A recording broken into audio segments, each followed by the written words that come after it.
tout le monde veut prendre sa place tient peut-être son nouveau grand champion en la personne de Sébastien, postier dans le Beaujolais. Arrivé le 21 décembre, le candidat n'a pas essuyé la moindre défaite. Pour Télé Loisirs, il se confie sur sa préparation et ses précédents jeux télévisés. Ce mercredi 11 janvier, le champion Sébastien a remporté sa 20e victoire dans Tout le monde veut prendre sa place sur France 2. Le postier originaire de Chénat dans le Beaujolais a déjà une cagnotte de 18 100 €.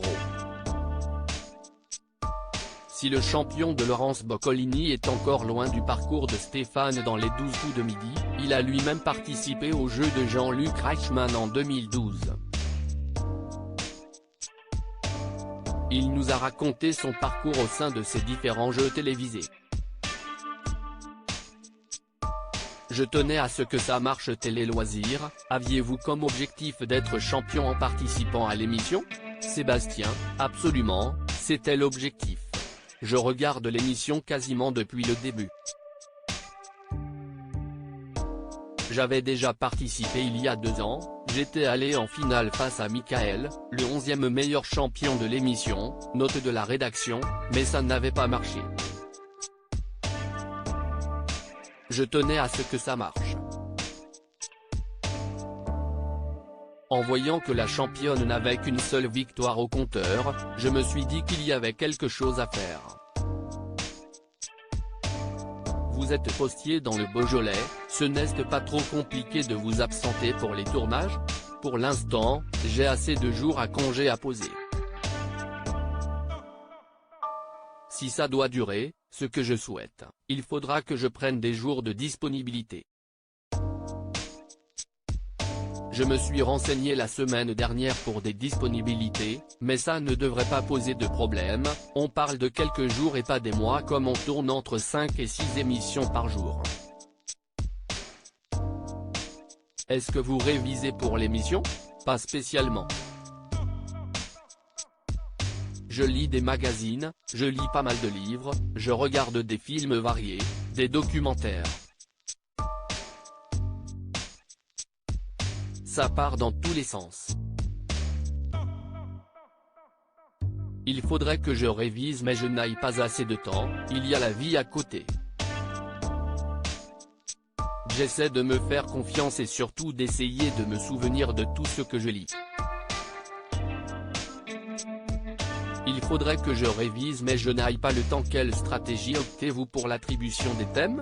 Ce n'est pas évident car je ne suis vraiment pas fort pour attribuer les thèmes.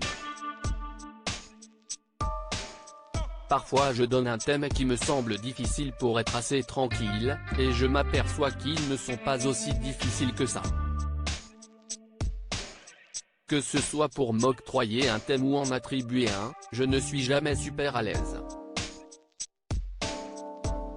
On a peu de temps pour choisir, je réfléchis sur le genre de questions qui peuvent tomber.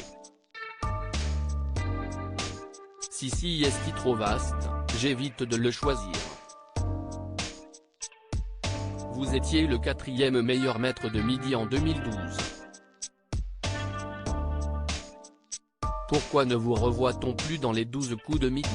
Je suis déjà revenu plusieurs fois, en 2013 et en 2017 je crois.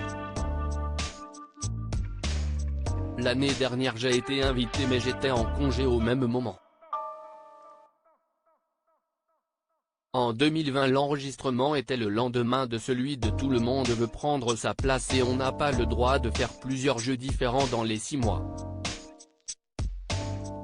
Et puis ça prend du temps de venir sur Paris, ça fait prendre plusieurs jours de congé. Si est compliqué parfois. Quels sont vos rapports avec Laurence Boccolini ? Je suis encore candidat donc si est un rapport de présentatrice candidat. Mais elle est super sympa, elle a toujours le sourire. Elle me fait bien participer tout au long de l'émission. À lire aussi Tout le monde veut prendre sa place, le nouveau champion est un des plus grands maîtres de midi.